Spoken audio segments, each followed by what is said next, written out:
say no.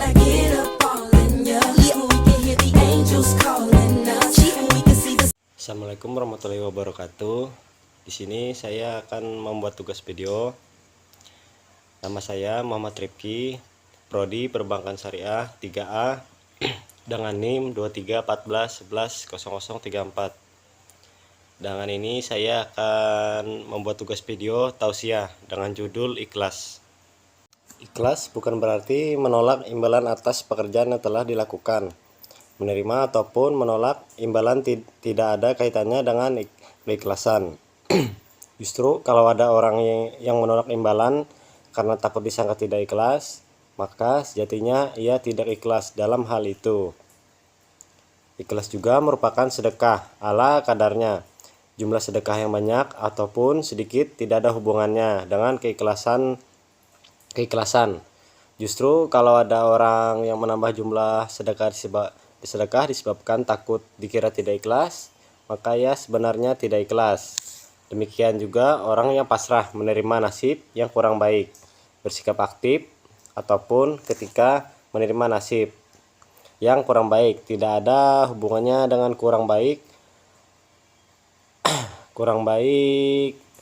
tidak ada hubungannya dengan ikhlas. Bahkan kalau orang yang ditimpa musibah hanya terdiam diri, pasrah tanpa melakukan apapun supaya terlihat ikhlas, berarti orang tersebut tidak ikhlas. Ikhlas pada hakikatnya adalah melakukan sesuatu karena dan untuk Allah Subhanahu wa Ta'ala semata. Apapun motifnya atau apapun tujuannya, semua perbuatan harus bermuara kepada Allah Subhanahu wa Ta'ala sebagaimana disebutkan dalam surat Al-Insan ayat 9 tentang orang-orang yang memberi makan kepada orang miskin, anak yatim dan tawanan, yaitu innama nut'imukum liwajhillahi la nuridu minkum jaza'an wala syukuron. Nah, sesungguhnya kami memberi makanan kepadamu hanyalah karena mengharapkan ridha Allah. Kami tidak mengharapkan balasan dan terima kasih dari kamu. Ayat tersebut menjelaskan bahwa segala sesuatu yang kita berikan kepada orang lain, baik itu berupa materi ataupun jasa, harus dilandasi dengan menghadap ridho Allah Subhanahu wa Ta'ala. Orang yang sejak awal memiliki tujuan melakukan sesuatu hanya karena Allah, maka ia telah menjadi orang yang ikhlas. Ketika sampai pada level tersebut, ia akan menghiraukan apapun terjadi setelahnya. Apakah ia akan mendapatkan balasan dari orang yang bantu atau tidak. Kondisi hatinya juga tidak akan berubah-ubah. Hatinya tidak menjadi senang ketika mendapat balasan, tidak juga bersedih ketika tidak mendapatkannya. Bahkan dalam ayat di atas, sebatas ucapan terima kasih pun tidak ia harapkan. Hal ini menjelaskan bahwa upah gaji yang didapatkan karena bekerja tidak ada hubungannya dengan keikhlasan. Apabila sejak awal bekerja dan meniatkannya karena Allah, maka ia sudah menjadi orang yang ikhlas. Adapun gaji yang diberikan memang sudah menjadi haknya karena telah mengerahkan waktu dan tenaga bekerja. Sehingga jumlah gaji yang diterima tidak bisa menjadi patokan untuk menilai keikhlasan seseorang. Keikhlasan juga menjadi landasan pokok untuk beribadah kepada Allah Subhanahu wa Ta'ala.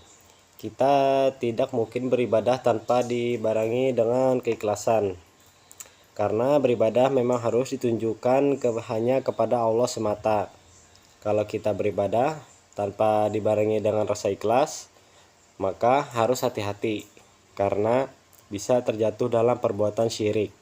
Ibadah yang dilakukan supaya dilihat orang akan menjadi riya, yang merupakan syirik kecil. Apalagi ibadah karena ditujukan kepada selain Allah, maka orang yang melakukannya telah jatuh kepada syirik, dan itu merupakan dosa besar. Perintah beribadah dengan ikhlas terdapat dalam surat Al-A'raf ayat 29 yang artinya, katakanlah, Tuhanku menyuruhku untuk berlaku adil, dan hadapkanlah wajahmu kepada Allah pada setiap sholat, dan sembahlah Dia dengan mengikhlaskan ibadah semata-mata hanya kepadanya. Kamu akan dikembalikan kepadanya sebagaimana kamu diciptakan semula. Syekh As-Sa'di dalam tafsirnya menjelaskan bahwa yang dimaksud dengan mengikhlaskan dalam ayat tersebut adalah beribadah dengan tujuan hanya kepada Allah semata, tidak ada tujuan lain, juga dalam berdoa dan berharap sasarannya hanyalah kepada Allah Subhanahu wa Ta'ala. Pada akhirnya kita harus kembali memperbaiki niat kita dalam segala aspek perbuatan yang dilakukan, baik kegiatan ibadah maupun kegiatan lainnya, karena segala perbuatan yang kita lakukan akan bernilai sebagaimana kita niatkan. Sebagaimana dalam hadis Rasulullah SAW bersabda, amal itu tergantung dengan niatnya, dan bagi setiap orang balasannya sesuai dengan apa yang diniatkannya. Bacaannya yaitu innama a'malu binanan yaiti wa innama likulla miri makna. Sehingga hanya perbuatan yang ditujukan kepada Allah sajalah yang dikatakan sebagai keikhlasan. Sekian dari saya, terima kasih. Mohon maaf jika ada salah kata. Wassalamualaikum warahmatullahi wabarakatuh.